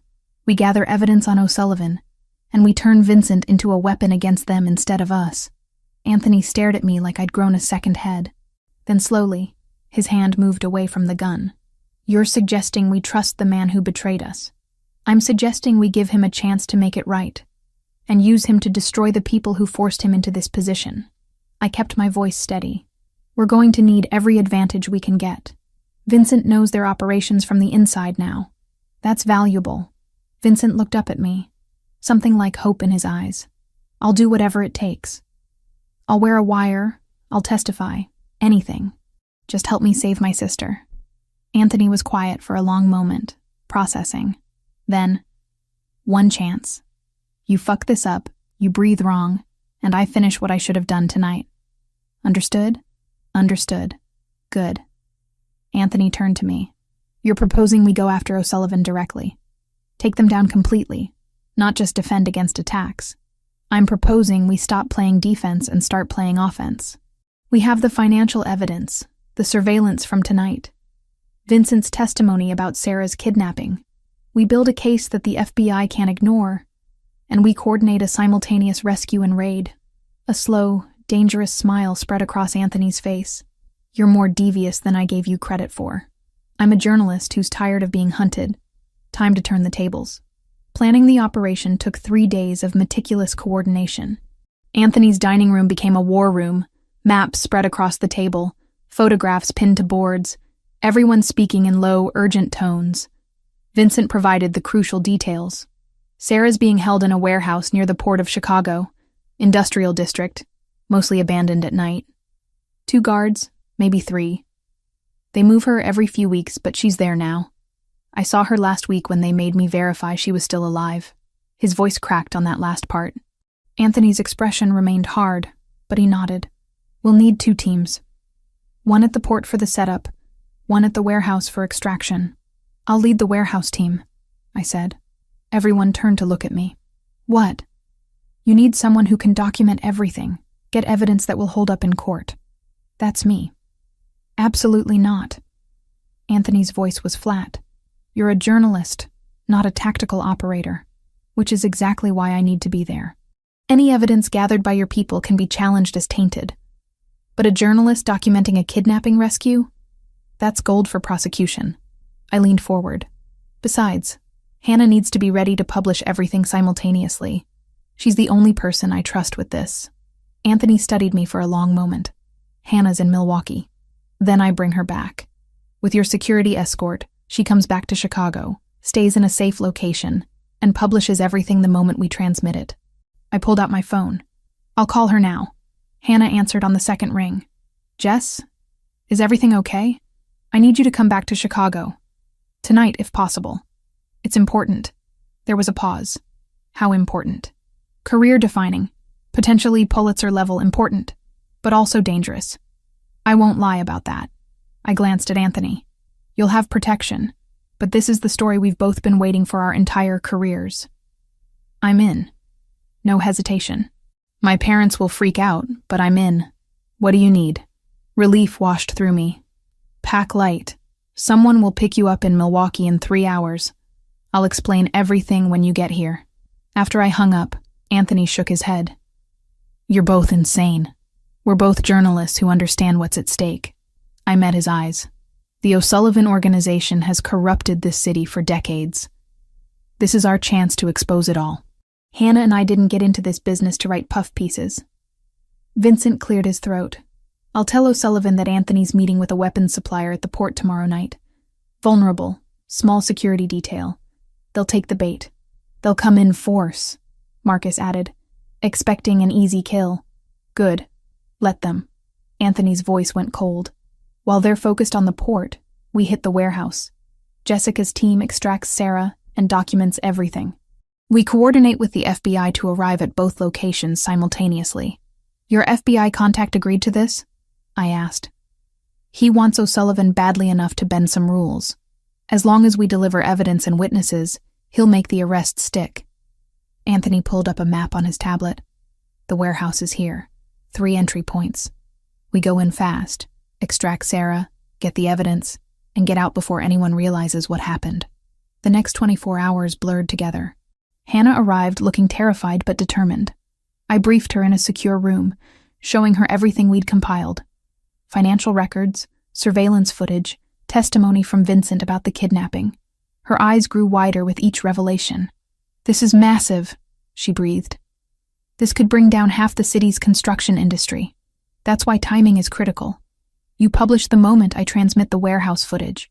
Not a second before, not a minute after. The FBI needs to make arrests based on evidence that's already public. Makes it harder to bury. I understand. She gripped my hand. Be careful in there. I can't lose my best friend over a story. You won't. I have the best protection money can buy. I squeezed back. See you on the other side. The night of the operation arrived with unusual warmth for November. I wore tactical gear provided by Anthony's team, a camera strapped to my chest, microphone clipped to my collar. Everything would be recorded, documented, preserved for prosecution. Remember, Anthony said as we geared up, you stay behind Marcus and his team. They clear rooms, you document. Don't be a hero. Same to you at the port. Don't let O'Sullivan bait you into doing something stupid. He touched my face, the gesture surprisingly gentle given the circumstances. When this is over, we need to talk about what comes next. One crisis at a time. We split into teams. Anthony, Vincent, and 8 men headed to the port. Marcus, 4 operators, and I took 2 unmarked vans toward the warehouse district. My heart hammered against my ribs as we drove through darkened streets. The warehouse was exactly as Vincent described. 3 stories of rusted metal and broken windows, surrounded by chain-link fence. Marcus held up a fist, and everyone froze. He spoke into his radio, coordinating with Anthony's team. Port team in position. O'Sullivan's people are approaching. At least 12 hostiles. Copy that. Warehouse team moving in. We cut through the fence, moving silently across cracked pavement. Marcus used hand signals to direct his operators to each entry point. I stayed behind him, camera recording everything, my breathing too loud in my own ears. The door breached with a controlled explosion that wasn't nearly as quiet as I'd hoped. We flooded in, flashlights cutting through darkness. 2 guards appeared, weapons raised. Marcus's team dropped them both with precision shots that made me flinch despite expecting them. Clear left. Clear right. Hostage located, 3rd floor. We climbed stairs 2 at a time. Sarah was in a corner room, chained to a radiator, wearing the same clothes Vincent had described from his last verification visit. She looked up with terrified eyes when we burst through the door. Sarah Romero? I called out, keeping my voice gentle. Your brother Vincent sent us. We're getting you out. She started crying. Vincent? Is he okay? They said they'd kill him if I tried to escape. He's fine. He's helping us take down the people who did this to you. I filmed while Marcus's team worked on her restraints. Can you tell me who kidnapped you? Who's been holding you? Patrick O'Sullivan's men. They grabbed me outside my apartment 3 months ago. Said Vincent had to cooperate or they'd kill me. She was shaking, traumatized but coherent. They moved me 4 times. This is the 5th location. Perfect testimony, recorded with multiple witnesses. The restraints came free, and Sarah collapsed. 2 operators caught her, supporting her weight. We need to move. Now. Marcus was already heading for the exit. That's when gunfire erupted from downstairs. The guards we'd dropped must have called for backup. Marcus cursed, shoving me behind cover. How many? Unknown. At least 5 coming up the stairs. I pulled out my phone, hands shaking, and hit transmit. The footage uploaded to Hannah's secure server. Everything we'd captured. Sarah's testimony, the warehouse location, Evidence of kidnapping. Within seconds, my phone buzzed. Hannah. Received. Publishing now. The gunfight was brief, but intense. Marcus's team held the stairs while 2 operators carried Sarah down a fire escape. I followed, filming everything despite my terror. The evidence couldn't stop just because things got dangerous. We made it to the vans, Sarah safely inside, when my phone rang. Anthony. O'Sullivan's here. At the port. He came personally. Anthony's voice was tight with controlled violence. He brought 15 men. This is going to get ugly. FBI? 2 minutes out. We just need to hold until they arrive. Gunfire crackled through the phone. I heard shouting, orders being given, the chaos of combat. My stomach twisted. Anthony was in the middle of a war zone because of a plan I'd helped create. Marcus, we need to get to the port. Are you insane? We have the hostage. We have the evidence. Mission accomplished. Anthony's pinned down. They came in heavier than expected. I was already climbing back into the van. We can't leave him there. Marcus stared at me like I'd lost my mind. Then he shook his head and got in the driver's seat. You're going to get us all killed. We arrived at the port to find a scene from a war movie. Cars burned, lighting the dock in flickering orange. Bodies lay scattered. Anthony and his men had taken cover behind shipping containers, returning fire against O'Sullivan's forces positioned across the pier. Jessica, what the hell are you doing here? Anthony's voice crackled over the radio. Bringing reinforcements and recording everything. I raised the camera, documenting Patrick O'Sullivan directing his men from behind an SUV, clearly visible, clearly in command. Undeniable evidence of his personal involvement. That's when the FBI arrived, a dozen vehicles flooding the port with lights and sirens. Federal agents poured out, establishing positions, shouting orders for everyone to drop their weapons. O'Sullivan tried to run. Anthony cut him off, weapon raised, fury carved into every line of his face.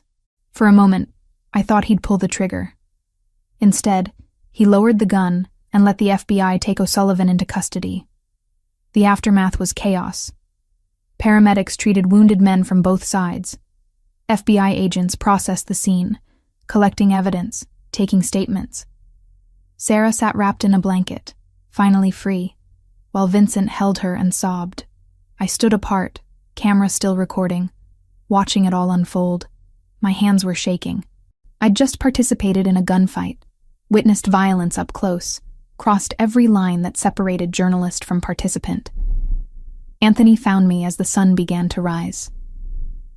You did it. The evidence you gathered, Sarah's testimony, the footage of O'Sullivan directing his men. It's over. Is it? I looked at my hands, half expecting them to be covered in blood. Because I just helped plan a military operation. That's not journalism. You documented a rescue and gathered evidence that will put dangerous people in prison. That's exactly what journalism should be. He took my camera gently. Hannah published everything? An hour ago. It's already national news. He nodded slowly. Then it's really over. The O'Sullivan organization is finished. But I wasn't sure anything was finished. I'd changed too much, crossed too many boundaries. The woman who walked into Giordano's that rainy October night wouldn't recognize who I'd become.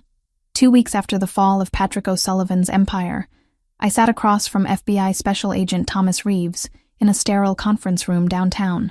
The recording equipment between us hummed softly, documenting every word of my testimony. Walk me through the night of the warehouse rescue one more time, Miss Turner. I'd told this story 5 times already to various federal investigators. Each retelling made it feel less real, like I was describing events that happened to someone else. Sarah Romero was chained to a radiator on the 3rd floor. She'd been moved 4 times in 3 months. Patrick O'Sullivan's organization held her to force her brother Vincent to provide intelligence on Anthony Caruso's operations. Agent Reeves nodded, making notes. And you participated in the armed extraction of Miss Romero. I documented the rescue. My role was journalist, not combatant. I kept my voice steady, repeating the distinction that Anthony's lawyer had drilled into me. Everything I did was in pursuit of evidence for a story exposing organized crime. A story that resulted in the arrest of 17 individuals and the dismantling of a criminal organization that had operated in Chicago for 3 generations. He leaned back. That's quite an accomplishment for someone who was supposedly just chasing a construction fraud story. I followed the evidence wherever it led. That's what journalists do. The interview lasted another hour before Agent Reeves finally turned off the recording equipment. The U.S. Attorney is prepared to offer you immunity for any peripheral involvement in the operation in exchange for your continued cooperation as a witness in the prosecution of O'Sullivan and his associates. Relief flooded through me. I accept. Good. Because your testimony is crucial. The financial records you compiled, the surveillance footage, Sarah Romero's kidnapping documentation, all of it strengthens our case considerably. He stood, extending his hand. You did the right thing, Miss Turner. Sometimes the line between journalist and participant gets blurred, but what matters is the truth came out. After leaving the federal building, I met Hannah at a coffee shop in Lincoln Park. She was already there, laptop open, typing furiously. When she saw me, she closed the computer and stood to hug me tight. How'd it go with the FBI? Immunity deal in exchange for testimony. It's official. I sank into the chair across from her. How are your parents handling you being back in Chicago? They're not thrilled, but they understand this is the story of our careers. Hannah studied my face. You look different. Not just tired. Different. I am different. I wrapped my hands around the coffee cup she'd ordered for me. I participated in things I never imagined doing. Planned operations, planted surveillance devices, helped coordinate a rescue that involved armed combat. That's not journalism, Hannah. That's something else entirely. It's investigative work taken to its logical conclusion. She leaned forward. You exposed corruption that ran so deep it required extraordinary measures. The Tribune wants you back, by the way. James called me yesterday. Full reinstatement, your choice of assignments, and they're nominating your O'Sullivan exposé for a Pulitzer. The news should have thrilled me. Instead, I felt oddly detached. What if I don't want to go back? Hannah's eyebrows shot up. What are you talking about? This is everything we've worked for. Is it? Or is it what we thought we wanted before we understood what real investigative journalism costs? I met her eyes. I'm not the same person who left that newsroom 6 weeks ago. I can't pretend I am. Then who are you now? The question hung between us. Who was I? Not the idealistic journalist who believed exposing truth was enough. Not the victim who needed protection. Something in between. Something new that I didn't have words for yet. I'm someone who understands that sometimes you have to get your hands dirty to clean up the mess, I said finally. Someone who learned that the world isn't as simple as good sources and published articles. And Anthony Caruso? Hannah asked carefully. Where does he fit into this new version of you? Before I could answer, my phone buzzed. A text from the mansion. Lily wants to know if you're coming home for dinner. She made you a welcome home card. Home. When had I started thinking of the Lake Forest mansion as home? He's part of it, I admitted. I know what he is, what his businesses involve, but I also know he kept me alive when dangerous people wanted me dead.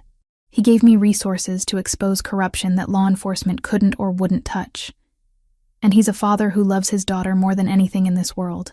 Hannah absorbed this, then nodded slowly. You're in love with him. I don't know. Maybe. Is that insane? Probably. She smiled slightly. But we've never been particularly sane, have we? We became journalists to comfort the afflicted and afflict the comfortable. If Anthony Caruso comforts you and helps you afflict people like Patrick O'Sullivan, who am I to judge? 3 days later, I stood in the Tribune's newsroom for the first time since my suspension. Editor James Sullivan welcomed me back personally, his handshake firm and genuine. The O'Sullivan series has already been syndicated to 20 national papers, he said, leading me to his office.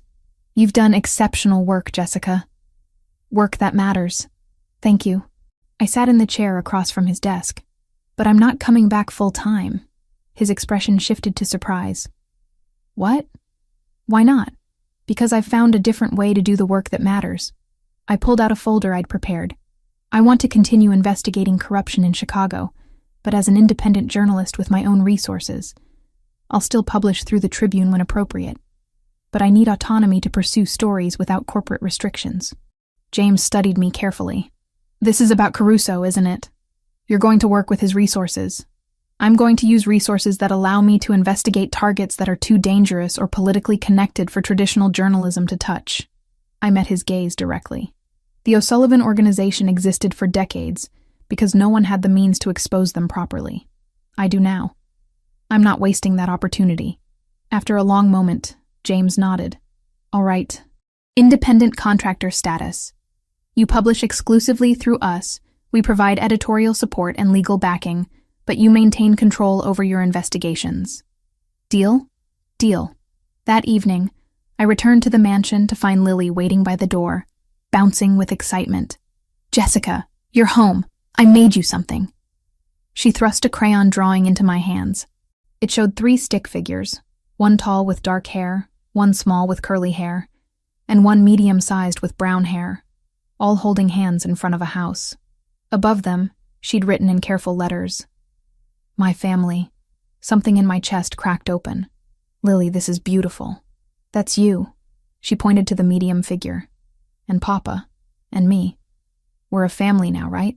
I looked up to find Anthony standing in the doorway, his expression unreadable but his eyes intense. The question Lily asked was really his question, the one he'd been too careful to voice directly. "Yeah, kiddo," I heard myself say. "I think we are." 6 months after a rainy October night when I answered an anonymous text message, I stood in the mansion's garden watching Lily practice the self-defense moves I'd been teaching her. She'd insisted on learning after the attack, wanting to feel less helpless. I understood that need completely. "Kick higher. Use your whole body, not just your leg." She adjusted, her small foot connecting solidly with the practice pad I held. "Like that?" "Perfect." Again. Anthony appeared at the edge of the garden, still wearing his suit from whatever business had occupied his afternoon. He watched us train for several minutes before approaching. "She's getting good. She's a fast learner." I lowered the pad as Lily took a water break. "How was your meeting?" "Productive. Vincent's officially leaving the organization to focus on Sarah's recovery. She's making progress in therapy, but it's slow." He moved closer, his hand finding the small of my back in a gesture that had become familiar. I'm proud of him for choosing family over business. We'd found our rhythm over these months. Anthony ran his legitimate businesses while carefully distancing himself from the gray areas that had defined his family's operations. I investigated corruption, published exposés that were already making waves in city politics. Together we created something that shouldn't work, but somehow did. "I got a call from the Pulitzer Committee today," I mentioned. "The O'Sullivan series is a finalist." "That's incredible." He pulled me closer. "Though I'm not surprised. You changed everything with that story. We changed everything. You, me, Vincent, Hannah, even Lily in her way." I watched his daughter practice kicks in the fading sunlight. 6 months ago, I was a journalist chasing ghosts. Now I'm part of something I never imagined. Regrets? I considered the question honestly. The violence I'd witnessed, the lines I'd crossed, the comfortable certainties I'd abandoned. No. I became something more than I was.